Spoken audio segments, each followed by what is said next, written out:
everybody, OCD Mikey Hi-Fi Guy here, and I am going to go over with you guys my final thoughts on the show, the Florida International Audio Expo 2023, because I like to take a little time before I report on the show based on what I remember as being great.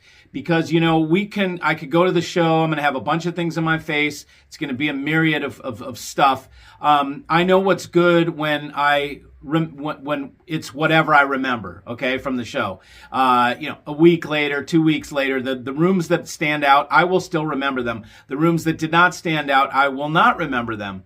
So I wanted to go into that. So another thing, too, is I wanted to touch on a little bit was about my last video regarding the show, and how some people misunderstood, I think, my what I'm trying to say. A couple things. First of all, you have to realize when you're talking to me at these audio shows, or I'm reporting to you from the audio shows, you're talking to a guy that has been an exhibitor at the audio show from 23 years ago. Okay, again, to remind you, this is my career. It's not a side gig.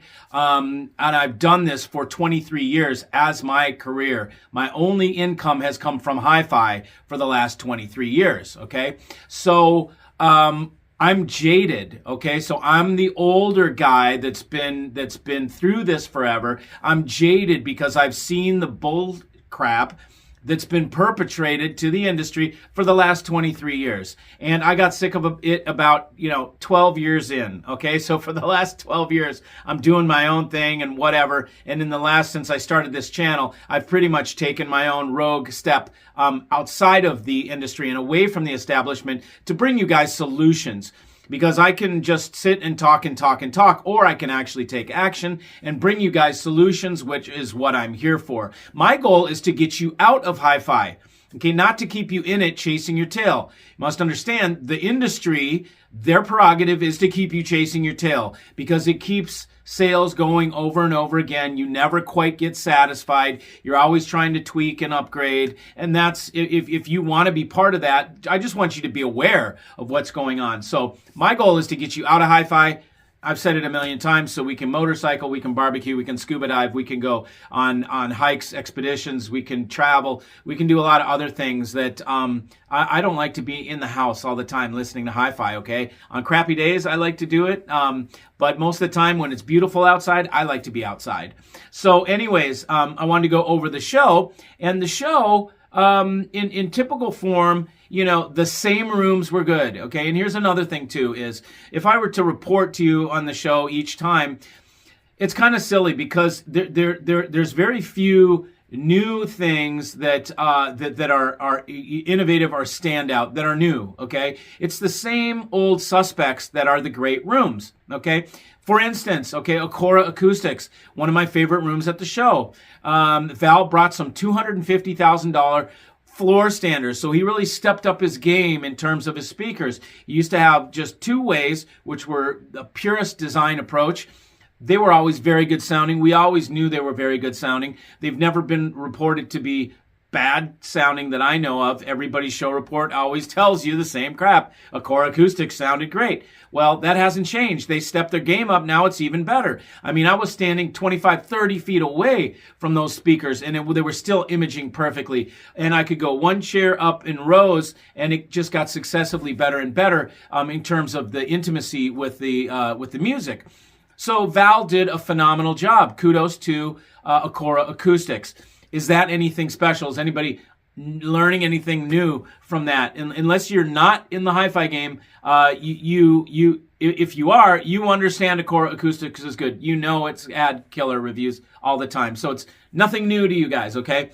AGD, another room. Alberto Guerra, a good friend of mine. I love him and his wife, Daniela.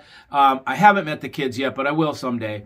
Nonetheless, in typical fashion, okay, Alberto is the guy who leads in gallium nitride technology, okay? His amps, he came to me and we met. And I took on his line the second I heard it, the first second I listened to it. And I remember getting those things. They were so beautiful and so amazing looking that I called him up and I said, these things better kick ass, because right now, how good they look, my expectations are up here. And I hope you can fulfill with whatever this sounds like. I didn't even listen because I was too overwhelmed by the look of the product that I was like, I got to let myself chill out before I listen to this thing. The next day I listened, and boy, did it deliver. And to this day, Alberto is more committed to designing and making the perfect design for us than anybody else. Alberto Guerra's AGD is a phenomenal. The room sounded phenomenal as always. He had Ocean Way speakers, which are made by a record producer, au extraordinaire, a very famous one. And the room, as always, sounds beautiful. So that's nothing new. I can tell you right now the things that I'm telling Jeff Joseph. Okay. His room was phenomenal. Again, his room was phenomenal. Because you know why? Jeff Joseph knows how to set up a room. Alberto Guerra knows how to set up a room, okay? You leave setup to salesmen many times, and the room is set up horribly. They have, a lot of times, they have speakers or products in the room that are great, but because of setup, they sound horrible. So they do the brand a disservice because the room sounds crappy, and it's because they didn't know how to set it up right. Because these guys are not passionate about room setup. They are business people that are into making money and into just trying to hustle, okay? Which is fine, no problem with that. But be aware, some of the salespeople are just salespeople. They're just dealers. Others are into hi-fi and they know how to set things up, okay? And there's a difference, okay? So you can tell when you go into these rooms. And that's what I'm saying about the show. Some of the rooms were great. Some of them were not. Even some that had great big names in the rooms were horrible. You know, Focal and Name. Man, one of the rooms that had the coolest looking stuff. Mezzo Utopia, I think these things are called. You know how Focals are. They're super cool. They split. They have a space in the back where you can see this. It's like it's the coolest looking stuff, man. I want to like it so bad. Name looks like a huge black Borg cube. It is the most menacing looking modern art piece that plays music that I've ever seen. I freaking love the look of it. I love the concept of Name. But the sonic with the Focals was horrid, man. It was no good. I listened. I was there for half an hour trying to find the right recording. Maybe it's the wrong recording. So I started asking for different recordings, and we were trying all the things that I know. And man, it was a poor setup. It was set up on the wrong wall, in my opinion, for that room. And I personally thought that it did not sound good, okay? For whatever that's worth. I'm just another jackass with an opinion, right? So anyways, MBL, great room. Okay, MBL has amazing technology. It's called the radial straller. It is a 360 degree dispersion pattern of a speaker that is 360. Normally that can be diffuse. It's this weird Dalek looking thing, like a weird modern art, another wicked modern art piece. The monoblocks are white, gloss white, huge monoblocks. The big gold MBL emblem on the front. It's a little flashy, but it is super cool. And that in the right room is absolutely, what a striking combination of audio and artwork and design for a beautiful room than MBL. And man, Jeremy nailed it this show. He really had that sonic nailed. And sometimes MBL can sound diffuse, so you don't really get what the deal is. You go, oh, it's a little diffuse. Oh, maybe it doesn't do some drums really with concussive bass or whatever. But this time around, it was killer. So the MBL room was a great place to go hear radial strahlers in all their glory at this show. So if you would have gone, you would be, okay, I get MBL. Okay, sometimes people don't get it depending on the show, but this one, you would have gotten it. Oz brought Lanshe. Lanshe is a speaker that makes lightning in the tweeter. The tweeter is a arc welder, basically makes an arc of plasma. Okay, so there is no diaphragm moving back and forth. There is no mass to move for that tweeter. It is lightning, baby little lightning bolt that's making the tweeter. So the response of that thing is out of sight. And I don't even know what the extension is. It probably goes up to like 100K. I have no idea, but all I know is it sounds killer. Went into that room and it sounded great. He had Thrax audio, monoblocks. The room sounded great. I did go back later on. The room was full of people and it sounded a little different. But that first day when nobody was in there, when he just set up, man, that was magic. Tad sounded great.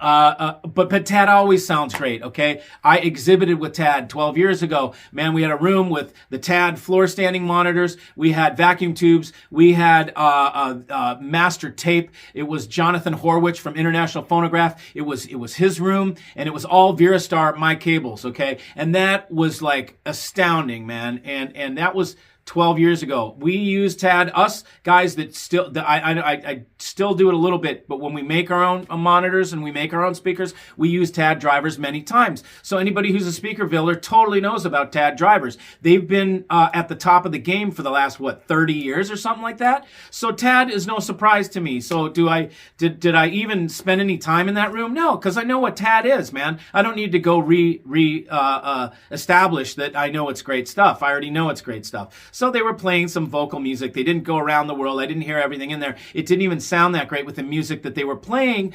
It didn't showcase what Tad is capable of, because it was like choral singing pieces. This is another thing too. At the show, so many people use horrible music. It's not even funny. They're using the wrong type of music to showcase the audio system. And this is completely on the whoever's putting that room together. Man, you do like organ music, it sounds like Count Dracula, like great total gothic organ music. Like in some people, yeah, that's how they use to test low basses. They want to hear organ, but it's so pigeonholed of a type of music that it's like you don't use that to you tell people to come back at the end of the show to play them that stuff, but you don't for us that come in that have little amount of time to spend in your room to listen, and you're playing organ music or you're playing some elevator music shit. It's like we don't get a feel for what this system is capable of. I don't know what dynamics are like.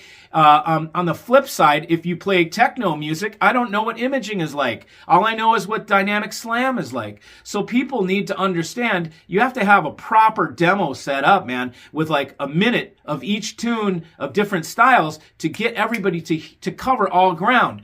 So this... And this is the issue that's been happening ever since the beginning. People always do this. They'll play Hendrix. I love Hendrix, one of my favorite guitarists. But totally, you're not going to use Hendrix to show off a system, man. You're going to run people out of there because most people don't get Hendrix. It sounds like noise to them. So there's just certain things. So those rooms stuck out to me. And then there was some that were supposed to be great and weren't. Another thing too is with these shows, I got a little backlash about from the show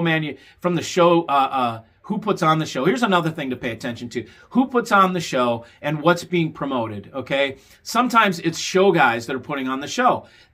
All they do is shows, okay? Exponent is just show guys. They're not dealers. They're not distributors. They have no interest in pushing brands, okay? They just make the place for everything to happen. Now, if the show is being run by people that are dealers and dealers carry certain brands, and I walk in and I don't like those brands and I talk about that, I'm going to get a backlash from the managers or the people that run that show because I didn't like what their dealer who pays to produce this show brought as his special piece.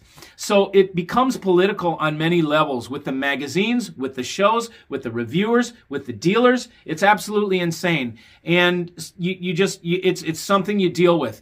I personally don't like to play the game, okay? I'm just honest, straightforward. I'm on your guys' side. I represent you, the buyer. So in many cases, I get tongue lashed or pissed. I piss people off because I'm not playing the game that they're used to playing. I'm not in the good old boy network. I mean, I am in it if I want to be, but I don't want to be in that. I don't want to hustle you guys on stuff and just try and make money. Everything in this market is going up in price because they can. And I don't agree with it. It's the same with everything in this world. The inflation is getting ridiculous and it doesn't need to happen. I stand against it. So I'm bringing you guys solutions. The best I can do for you guys from going to the shows is to bring you the highest value products. And you're going to see those coming up in my next couple of videos. some things that I found that I've known about these brands as well, but I decided to take a look at them. And the brands, with the deep dive, the products that I found also were not the products that were being exhibited or demoed. They were the static displays, because I know how to see something that I know has potential. I know the brand. I'm like, okay, take this static display, hook it up, let me hear it. And so I found a couple pieces like that for you guys, where there were static displays that are phenomenal, and you'll see them soon. So that's what I can really bring you from the show, and that's how I'm most valuable to you guys, is to bring you stuff. I don't consider my value, to have 1 million subscribers here. Yeah, it would be cool. Yeah, it helps because it gives me more cred when I want to throw my weight around with manufacturers and get things done for us. If the more you guys subscribe, the more weight I have, because they're gonna even, and it's silly, right?